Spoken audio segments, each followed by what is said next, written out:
¿Cómo fueron los primeros años de expansión griega hacia el occidente? ¿Hasta dónde se pudo extender su dominio en el Mediterráneo occidental? ¿Por qué no lograron crear un verdadero imperio en la región?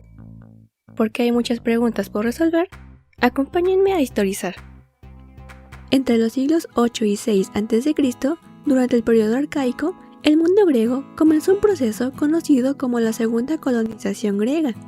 Miles de habitantes de las ciudades salieron de sus lugares de origen con dirección al Mediterráneo occidental y el Mar Negro, en una masiva expansión de sus asentamientos. En aquel momento, las comunidades griegas comenzaban a sufrir de una gran sobrepoblación, con la consiguiente escasez de tierras agrícolas que llevaron a conflictos internos. También hubo una creciente necesidad de recursos naturales, principalmente metales, que se sabía eran abundantes en Occidente. Todo esto llevó a los pobladores griegos a buscar territorios en los cuales fundar nuevos asentamientos, tanto para crear poblados permanentes como centros de comercio para la fabricación y venta de bienes. Entonces, muchos pobladores comenzaron a migrar a diferentes zonas del Mediterráneo occidental, al sur de Francia, al norte de África, la península ibérica y a lo largo de la costa de Sicilia y parte del sur de la península itálica. De entre todas ellas, la península itálica era la que parecía ofrecer las mejores rutas marítimas para el comercio, así como los más abundantes recursos naturales, además de tratarse de la región más accesible desde Grecia hacia Occidente. ¡Es una idea genial! ¡Fue idea mía! Así que fácilmente se convirtió en uno de los principales destinos de la colonización griega. Sin embargo, a pesar de contar con gran poder militar y de organización estatal, los griegos no llegaron a conquistar efectivamente, bajo un solo dominio, esta región, aún logrando tener una gran presencia en el lugar. En el momento de las grandes migraciones hacia el oeste, las comunidades griegas se encontraban bajo la estructura de las polis, las ciudades-estado autónomas con gobierno, leyes y ejército propios. En consecuencia, los asentamientos fundados siguieron el mismo modelo. Los nuevos pobladores deseaban reproducir en las nuevas tierras las formas de vida que practicaban en sus ciudades originarias. El resultado fue el establecimiento de las primeras colonias en el Mediterráneo occidental, llamadas Apoikia. Estos nuevos poblados pudieron haber sido siempre dependientes de sus metrópolis, lo que ayudaría a crear verdaderos dominios internacionales. Sin embargo, los griegos no habían creado un gran estado centralizado con la capacidad de controlar y administrar efectivamente nuevos asentamientos en regiones alejadas, y como resultado, las colonias poco a poco adquirieron mayor autonomía, lo que evitó la formación temprana de dominios griegos unificados en la región. Por otro lado, cuando llegaron a la península itálica, no se trataba de un territorio vacío. En ella ya habitaban numerosas poblaciones nativas. ¿Quiénes son ustedes? Los etruscos al norte, los latinos en el Lacio, los samnitas en las montañas del interior o los umbros y sabinos en el centro representaban una fuerza de resistencia ante los nuevos colonizadores griegos. Todos ellos poseían estructuras políticas firmes, sus propias fuerzas militares y tradiciones arraigadas. Y aunque las capacidades de cada ciudad griega fueron suficientes para tener el dominio de los lugares donde se instalaron las colonias, la presencia de los pueblos nativos evitó la extensión de este dominio hacia el interior. ¡Levantaré un muro para que no se pasen! Además, aunque los griegos estaban habituados a moverse por mar, sostener campañas prolongadas al otro lado del mar Jónico o del Adriático requería una capacidad naval que hasta ese momento ninguna polis poseía. La mayor parte de las flotas griegas estaban más bien diseñadas para el comercio y la guerra naval de corta distancia, pero no para el transporte masivo de tropas ni para mantener ejércitos de ocupación a tan larga distancia. En esas condiciones, si se quería lograr un control más amplio del territorio, se requería de algún tipo de acuerdo con las poblaciones nativas, lo que no siempre se lograba. De esa forma, los griegos solamente pudieron asentarse en las zonas costeras que eran más accesibles por mar. Bueno.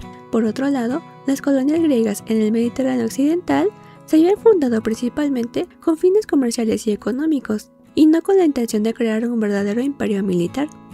Aunque las colonias tenían una población griega permanente, la mayoría de los recursos disponibles se dirigieron a la creación de grandes puertos comerciales y de zonas agrícolas eficientes. Se invertía en astilleros, almacenes y murallas defensivas, infraestructura urbana y el mantenimiento de las redes comerciales marítimas.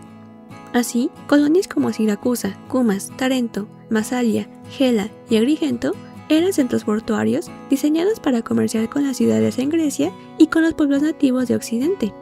Su crecimiento económico ayudaron a que con el tiempo las principales colonias se convirtieran en grandes ciudades autónomas. Y a principios del siglo VI a.C., todas las principales ciudades griegas en Italia, que ahora formaban la llamada Magna Grecia, habían alcanzado un alto desarrollo económico y cultural. Solo a partir de entonces, sin vínculos directos y dependientes con las demás polis griegas, comenzaron a desplazar sus intereses de ser solamente comerciales hacia la expansión de su territorio. ¡Ahora sí! Estas primeras misiones estuvieron motivadas por la rivalidad existente entre las colonias vecinas, principalmente Siracusa, Crotona, Gelea y Agrigento, y con los pueblos locales, así como por la creciente amenaza de las potencias exteriores, especialmente Cartago. Así que desde ese momento existieron numerosos conflictos entre las ciudades griegas de la península. Algunos de los conflictos más importantes de este periodo fueron la batalla del río Sagra, entre Locros epicefirios y Crotona, la destrucción de Siris por Síbaris y Metaponto y el enfrentamiento entre Crotona y Síbaris. Sin embargo, fue tiempo después, en el siglo IV a.C., que una de las ciudades más importantes de la península, Siracusa, bajo el gobierno de Dionisio I, emprendió una política de expansión territorial y de fundación de colonias en el sur de Italia y en zonas estratégicas de Sicilia. Dionisio buscaba asegurar rutas marítimas, frenar la influencia cartaginesa, controlar a los pueblos nativos y consolidar a Siracusa como la potencia dominante del Mediterráneo occidental. Utilizando sus recursos militares, Dionisio logró la deseada expansión territorial. ¡Sobre todo si pongo la máxima potencia! Sus primeras conquistas fueron en Naxos, Catana, Leontinos y Camarina y Gela, con las que logró acabar con ciudades rivales en Sicilia Oriental. También fundó o repobló varias ciudades menores para usarlas como bases militares y puertos para controlar rutas marítimas, y formó alianzas con otras ciudades para asegurar su cooperación en las batallas y su apoyo en la fundación de colonias estratégicas en el mar Adriático. Con su política de colonización, Dionisio logró asegurar el control total sobre las rutas que llevaban importantes recursos a Grecia, permitiendo así que Siracusa compitiera con los etruscos en este comercio. Finalmente, dirigió su ofensiva contra Cartago, con el fin de arrebatarle el control de Sicilia Occidental. ¡El macho! Aunque no consiguió expulsar a los cartagineses de Sicilia, sí recuperó dominios en Sicilia Occidental, y se firmó un tratado que reconocía el poder de Siracusa en Sicilia Oriental y Central. De esa forma, Dionisio consiguió convertir a Siracusa en la ciudad griega de la península más poderosa. Sin embargo, estas conquistas no significaron la creación de un verdadero imperio militar griego. ¿Qué? ¿Cómo que no? Aunque las campañas lograron expandir la influencia de Siracusa sobre buena parte de Sicilia Oriental y en zonas del sur de Italia, su dominio no alcanzó la fortaleza para consolidarse como un imperio. Cada ciudad y colonia fundada todavía mantenía cierta independencia, ya que Siracusa no logró construir una administración con la que pudiera controlar totalmente los territorios. Además, las colonias eran principalmente bases militares y puertos defensivos y comerciales, por lo que no se estableció un sistema que las integrara como dominios totales de la ciudad. Siracusa se había consolidado como un poderoso estado militarizado.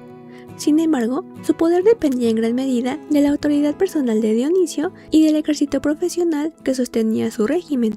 Así que tras su muerte, muchas de sus conquistas se desintegraron rápidamente o entraron en conflicto entre ellas. De esa forma, incluso la ciudad más poderosa de la Magna Grecia no consolidó un verdadero imperio griego en Occidente.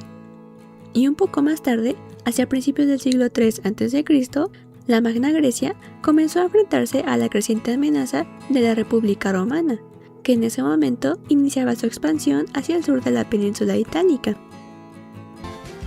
Saludos y muchas gracias a los miembros del canal, Joseph Wayne, Jorge Álvarez y yo. Gracias por su apoyo. Gracias por ver el video de hoy. Los espero en la próxima ocasión para seguir respondiendo más preguntas históricas.